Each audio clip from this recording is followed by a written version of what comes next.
মুহূর্তে আল্লাহ রাব্বুল আলামিন আমাদের হিসাব নেবেন, সেই হিসাবের মুহূর্তে আমরা যদি এই অভিযোগ রব্বুল আলামিনের কাছে করি যে আল্লাহ এত গুনার কাজ তো আমি করিনি, তখন আল্লাহ রাব্বুল আলামিন কি বলবেন? বান্দা তোর মুখ বন্ধ করলাম, আমার কাছে সাক্ষ্য দেবে তোর হাত, আমার কাছে সাক্ষ্য দেবে তোর পা।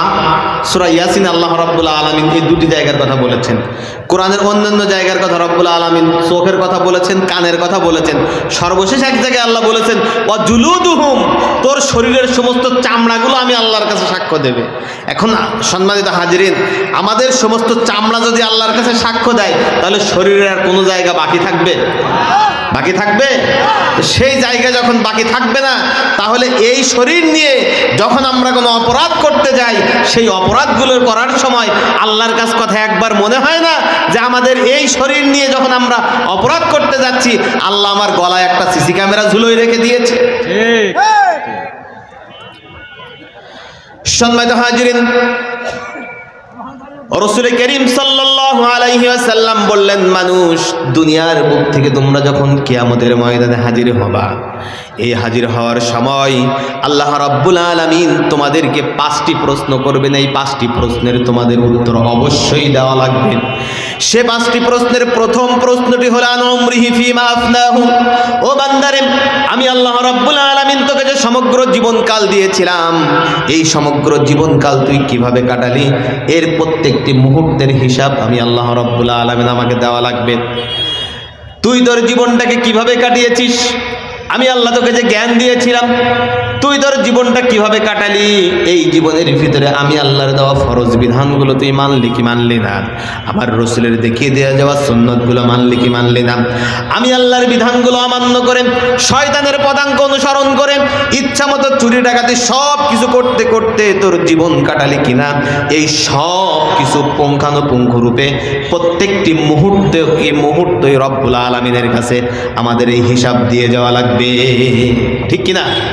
এই জীবন যখন আমরা কাটাই, আমাদের এই ব্যক্তি জীবন যখন আমরা কাটিয়ে যাই, একজন মানুষের এক শ্রেণীর মানুষদেরকে আমরা দেখি এই আল্লাহর দেওয়া এই জীবন ব্যবহার করে শত কষ্ট শত ভয়কে উপেক্ষা করে আল্লাহ রাব্বুল আলামিন আপনার আমার উপরে যে খেলাফতের দায়িত্ব দিয়েছেন, যে কথা আল্লাহ রাব্বুল আলামিন ওই যে ফেরেশতাদের সাথে বলেছিলেন ইন্নী জাইলুন ফিল আরদি খলিফা, আমি এই পৃথিবীর বুকে আমার খলিফা আমার প্রতিনিধি পাঠাতে চাই, যে প্রতিনিধির কাজ হবে এই দুনিয়ার বুকে মারামারি কাটাকাটি হানাহানি নয়, এই দুনিয়ার বুকে শুধুমাত্র তাসবিহ তাহলিল করা নয়, আমি আল্লাহ রাব্বুল আলামিন প্রতিনিধিদেরকে পাঠালাম সেই কাজের জন্য যে কাজ আমি আল্লাহর পক্ষ থেকে নির্ধারিত, সেই কাজই আমি আল্লাহর দেওয়া জমিনে আমি আল্লাহর দ্বীনকে বাস্তবায়নের জন্য ওই পৃথিবীতে আমি আমার প্রতিনিধিদেরকে পাঠিয়ে দিতে চাই। সুবহানাল্লাহ।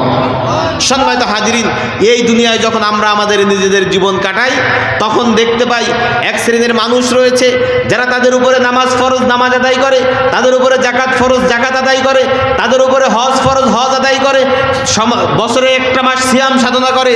আবার এক শ্রেণীর মানুষ রয়েছে যারা এই দুনিয়ার বুকে জীবন কাটানোর সময় নামাজ পড়ে না, রোজার ধার ধারে না, হজের ধার ধারে না, জাকাতের ধার ধারে না, চুরি ডাকাতি খুন রাহাজানি হত্যা ধর্ষণ এমন কোনো অপরাধ নেই যা তারা তাদের নিজেদের জীবনে করে না। এক শ্রেণীর মানুষ এরকম আছে না নাই? আছে কিনা? আবার দেখা যায় বাংলাদেশ সহ আন্তর্জাতিক যে পরিমণ্ডলটি রয়েছে, এই পরিমণ্ডলে বাংলাদেশ একটা ছোট্ট দেশ, মুসলিম প্রধান দেশ। এই দেশের উপরে আমাদের পাশে যারা রয়েছে, 3 দিক দিয়ে আমাদেরকে বেষ্টিত রয়েছে, তারা আবার আমাদের উপরে এইরকম করে বড় বড় চোখ দিয়ে তাকিয়ে দাদাগিরি ফলাতে চায় আমাদের উপরে, ঠিক কিনা? আছে না? আছে কিনা? সম্মানিত হাজিরিন, এই মুকুন্দপুরের তাফসীর মাহফিল থেকে আমরা যে সমস্ত ব্যক্তিরা বাংলাদেশের ভিতরে এবং বাইরে সব জায়গা থেকে বাংলাদেশের ভিতর উপরে শকুনের দৃষ্টি নিক্ষেপ করতে চাই, আমরা নির্দ্বিধায় দ্ব্যর্থহীন কণ্ঠে তাদের জানিয়ে দিতে চাই, বাংলার বুকে আমরা যে মুসলমানেরা বসবাস করি, আমাদের শরীরের ভিতরে সেই রক্ত, আমরা তাদেরই উত্তরসূরি।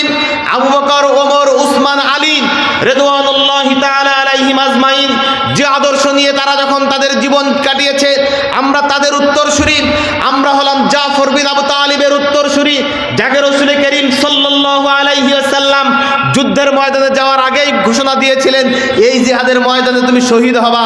আর জাফর বিন আবু তালিব তার স্ত্রীর কাছ থেকে বিদায় নিতে যে তরবারির উল্টা পিঠ দিয়ে স্ত্রীর হাতে আঘাত করে বলেছিলেন, আমার ফিরে আসার দোয়া তুমি করো না, আল্লাহর রসুল আমার নাম 2 নম্বরে ঘোষণা করেছেন, ওই জিহাদের ময়দানে আমি শহীদ হয়ে যাব এটা নিশ্চিত। যে ব্যক্তিরা, যে সাহাবায়ে কেরাম বাড়ি থেকে এভাবে শাহাদাতের জজবা নিয়ে জিহাদের ময়দানে যায়, আমরা তাদের উত্তরসূরি, আমরা খালিদ বিন ওয়ালিদের উত্তরসূরি। যে খালিদ বিন ওয়ালিদ এক দিনের জন্যও, একটা যুদ্ধের ময়দানেও কোনো দিনের জন্য পরাজয় স্বীকার করে নাই। আমরা ইখতিয়ার উদ্দিন মোহাম্মদ বিন বখতিয়ার খলজির উত্তরসূরি। যে ইখতিয়ার উদ্দিন মোহাম্মদ বিন বখতিয়ার খিলজি আজ নরেন্দ্র মোদী তোমার পূর্বপুরুষ লক্ষণ সেনকে মাত্র 12 জন সৈন্য নিয়ে তোমাদেরকে এমনভাবে ধাওয়া করেছিল, সামনের দরজা দিয়ে পালাতে পারো নাই, পিছনের দরজা দিয়ে পালাতে হয়েছিল। আজকের বাংলার জমিনে 12 জন নয়, কোটি কোটি মুসলিম তরুণ যুবক রয়েছে। আজকে যদি বাংলাদেশের উপরে ওই শকুনের দৃষ্টি ফেলানোর চেষ্টা করো, লক্ষণ সেন তো পিছনের দরজা দিয়ে পালিয়েছিল, তুমি পিছনের দরজা দিয়ে পালানোর পথ খুঁজে পাবা না ইনশাআল্লাহ।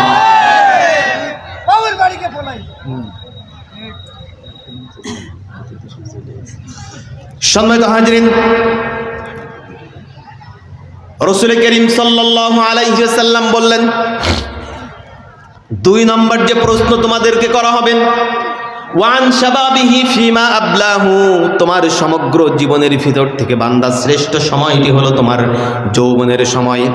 এই যৌবনকালটি তুমি কিভাবে কাটালে? আল্লাহ রাব্বুল আলামিন কিয়ামতের ওই কঠিন ময়দানে যে মুহূর্তে মানুষ বিচারের জন্য আল্লাহ রাব্বুল আলামিনের সামনে দাঁড়িয়ে যাবে, আল্লাহর রসুল বলছেন যে 5টি প্রশ্ন করা হবে। তার 2 নম্বর প্রশ্ন হবে ওয়ান শাবাবিহি ফিমা আবলাহু। ও বান্দারে, আল্লাহ রাব্বুল আলামিন, আমি আল্লাহ তোমাকে এমন একটা সময় দিয়েছিলাম যে সময়টি ছিল তোমার জীবনের শ্রেষ্ঠ সময়। এই শীত, এই মাঘের প্রচণ্ড, পৌষ মাঘের এই প্রচণ্ড শীতকে তুমি কোনো সময়, যে জীবনের এমন একটা বয়স তোমার এসেছিল, একজন বৃদ্ধ মানুষ 1, 2, 3, 4, 5, 6টা পর্যন্ত শীতের পোশাক গায়ে দিয়েও রাস্তায় যখন বের হয়, রাস্তায় ঠক ঠক ঠক ঠক করে কাঁপে। আর তোমার শরীরে এমন একটা সময় আমি আল্লাহ রাব্বুল আলামিন দিয়েছিলাম, এই পৌষ মাঘের প্রচণ্ড শীতের ভিতরেও একটা মাত্র স্যান্ডো গেঞ্জি গায়ে দিয়ে তুমি রাস্তায় ঘুরে বেড়াতে। এমন একটা সময় মানুষের থাকে কি থাকে না? যৌবনের যে তেজস্বী রক্ত, এই তেজস্বী রক্তকে, যৌবনের এই তেজস্বী সময়কে তুমি কোন পথে ব্যবহার করেছো? আল্লাহ রাব্বুল আলামিন কিয়ামতের ময়দানে তোমার কাছ থেকে তোমার যৌবনের এই সময়টি আলাদাভাবেই তোমার কাছ থেকে দেখে নেবেন। একান্ত আপনজনেরা আমার, এই যৌবনকে যদি আপনি মূল্য না দেন, এই যৌবনের সময়টি এমন একটি সময়, এই সময় যদি আপনি হেলায় হারান, আপনি দেখবেন বার্ধক্যে যখন আপনি চলে যাবেন, আপনার যে মুহূর্তে আপনার বাড়িতে আপনি ঠিক মতো থাকতে পারেন না। কারণ কি? এই শেষ বয়সে এসে শরীরের ভিতরে এমন কাশি আপনার হয়েছে, আপনি শত চেষ্টা করলেও খুব খুব খুব খুব করে কাশি লাগতেই থাকে। হয় না একটা সময় যখন এত কাশি লাগে আপনার? এই সময় কি হয়, আপনার বৌমা বলে 10টা টাকা অন্যদিন সহজে দিতে না চাইলে ওই দিন 10টা টাকা হাতে ধরায় দেয়, দিয়ে বলে আব্বা যাও তো একটু মোড়েতে দোকানে একটু চা খেয়ে এসো। অত কাশি সহ্য হয় না।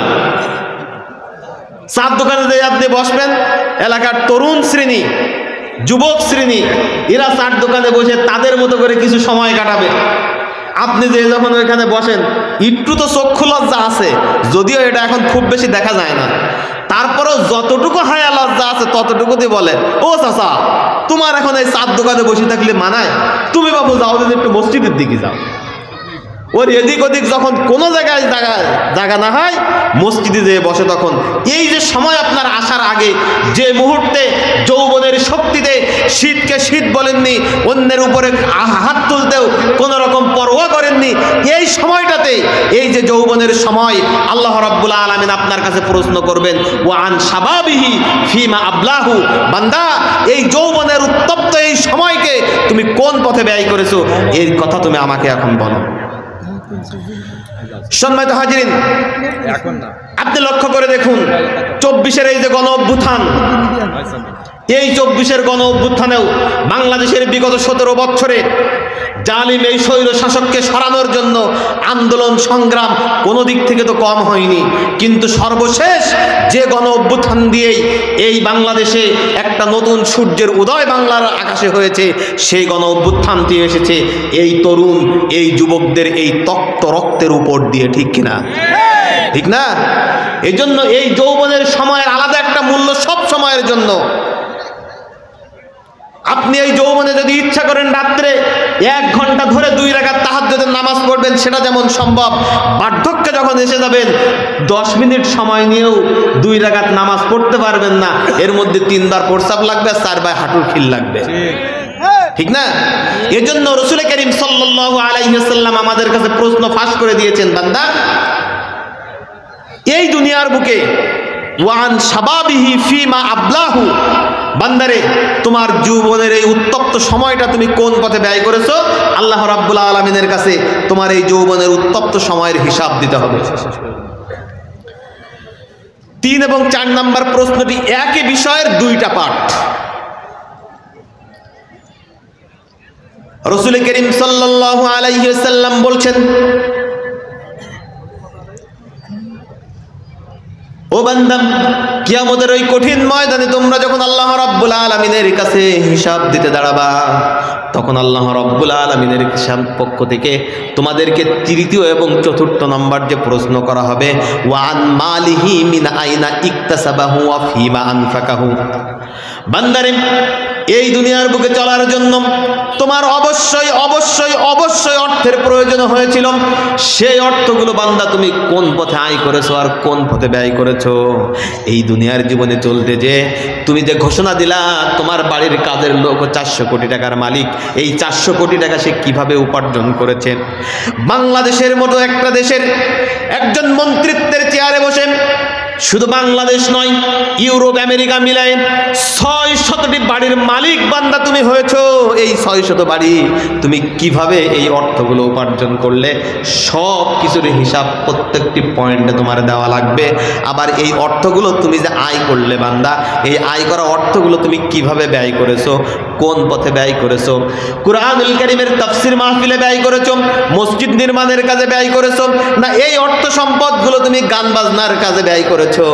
তোমার বাড়ির পাশে বড় একটা লাক্সারি ড্যান্সের আয়োজন হয়েছে, সেখানে ব্যয় করেছো? সিনেমা হল তৈরির কাজে ব্যয় করেছো, না মসজিদ তৈরির কাজে ব্যয় করেছো? এই সম্পদগুলো তুমি কিভাবে ব্যয় করেছো? প্রত্যেকটি কণা কণা পয়সার হিসাব বান্দা তোমাকে আল্লাহ রাব্বুল আলামিনের কাছে দেওয়া লাগবে। সম্মানিত হাজিরিন,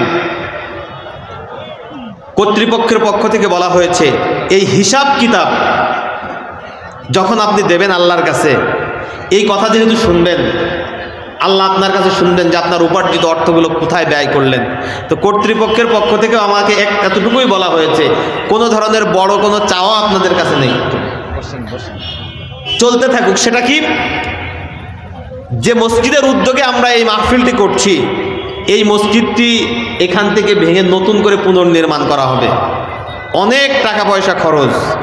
আমরা আপনাদেরকে জন জন ধরে ডাকবো না, কমিটির পক্ষ থেকে আপনাদের কাছে ব্যাগ যাবে। আশা করি কেউই খালি হাতে মাহরুম হবেন না। পকেটে যার যতটুকু আছে সামর্থ্যের সর্বোচ্চটুকু আপনারা এই ব্যাগের ভিতরে দিয়ে দেবেন।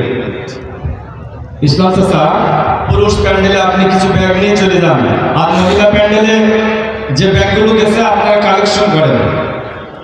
আমাদের প্রধান বক্তা এখানে আসবেন, আর প্রধান অতিথি আপনাদের সাথে কিছু কথা বলবেন।